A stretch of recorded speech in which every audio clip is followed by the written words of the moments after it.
mas é o nome desse outro eu poético, vamos dizer assim, né?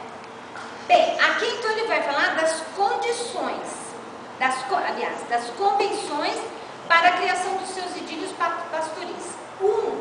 Está na página 17. Acharam aí o número 1? Está aqui, ó, quase no final da folha, da página 17. 1. Retoma o topos do locus amenus. O que é locus amenus? Um lugar tranquilo, calmo, sereno, né? Ao contrário do romantismo, gente. O romantismo, ele vai predominar o locus horrendus, né? Aqui no arcadismo é o locus amenus, tá? Lugar tranquilo, onde plantas e animais conservam o frescor da eterna juventude. Aí você já lembra das gazelas saltitantes pelas campinas, né? Então pensa lá, locus amenus, já sei, gazelas saltitantes pelas campinas, lugar calmo, paradisíaco, tranquilo, né? A natureza, permitindo a integração entre o homem e o meio. 2. Os poetas adotam pseudônimos, que eu acabei de falar. Aí ele vai eliminar essa impessoalidade, né? E vai promover, ou vai primar, vai primar pelo princípio de universalidade. Isso eu já falei, né?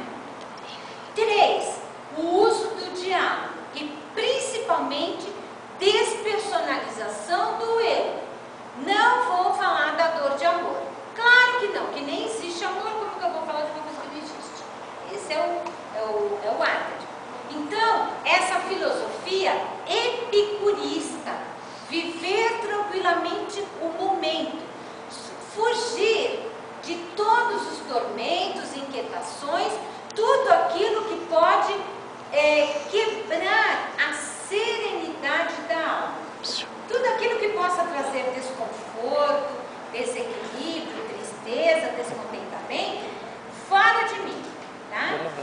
4. Áurea mediócritas, que é uma atitude amorosa isenta de paixão. Lembre-se do poema Vem Sentar-te comigo, Lídia, à beira do rio. Tá? Então, jamais a paixão vai dominar o eu lírico Arcade. Até aí alguma dúvida? Alguém quer falar alguma coisa? Perguntar? Bem, na página 18, aí ele já vai falar sobre a tragédia e a comédia. Vocês sabem que na antiguidade clássica, a comédia era considerada não tinha valor nenhum. Era considerada uma literatura baixa, né? Era somente a tragédia que era considerada literatura de acordo com as normas clássicas, né? A espontaneidade e o sentimentalismo francamente contrários ao papel equilibrador da razão, né? Então eles vão falar do princípio de verossimilhança, né? A coerência interna da obra, né? Os fatos dentro da obra, que ele está falando das tragédias, né? Os fatos devem estar necessariamente associados, né? E ele vai falar da coerência. Se uma personagem ela pretende imitar uma situação ou outro indivíduo, ela tem que ser coerente, né? Dentro desse princípio de verossimilhança. Depois ele vai dar alguns exemplos aqui, todos do teatro clássico. Depois na página 19 ele vai falar da mimesis, né? Do princípio da razão no momento do poetar. A razão está encarregada de revelar a verdade e de denunciar o erro, né? A experiência funciona como garantia, como segurança contra o engano e contra os desvios da imaginação. A razão basta a si própria e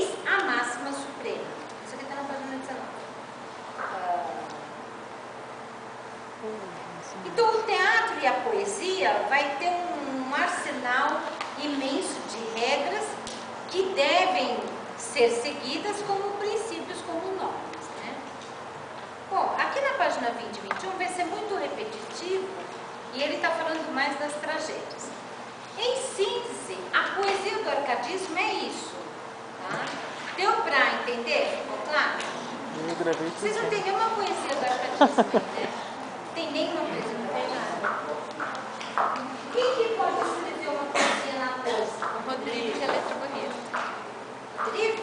É, ele tem letra bonita. Quem falou eu? É o Tiago. Era grande que eu tô com um calo no dedão do pé. Tá gravando? Uhum. Tava. Eu tô.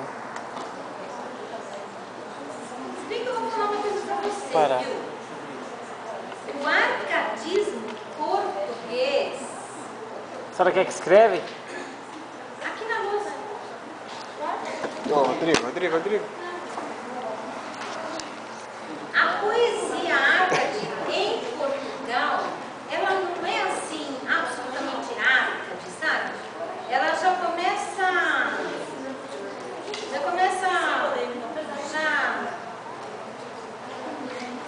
seguir as estéticas românticas.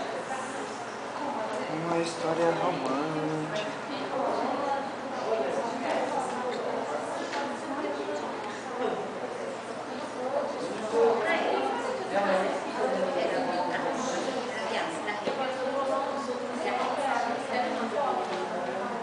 Aí pega uma coisa bem curtinha do Garret. Gente, o arcadismo mesmo, a gente vê bem aos autores franceses. Tem muitos autores franceses com poesias árcades, tá? E brasileiros até também. Mas a literatura portuguesa, ela não foi rica assim em produções árcades.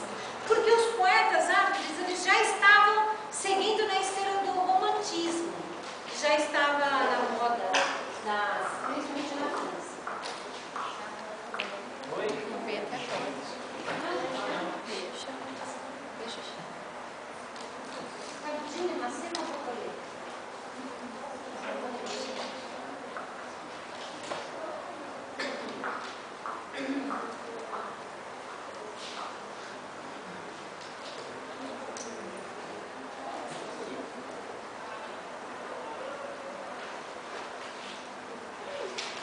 Eu vou deixar na pasta os textos para vocês fazerem resenha, né? Já é, Do dia 8? É, resenha do dia 8.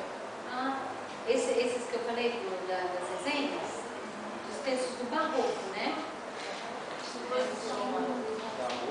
Tem aquela carta.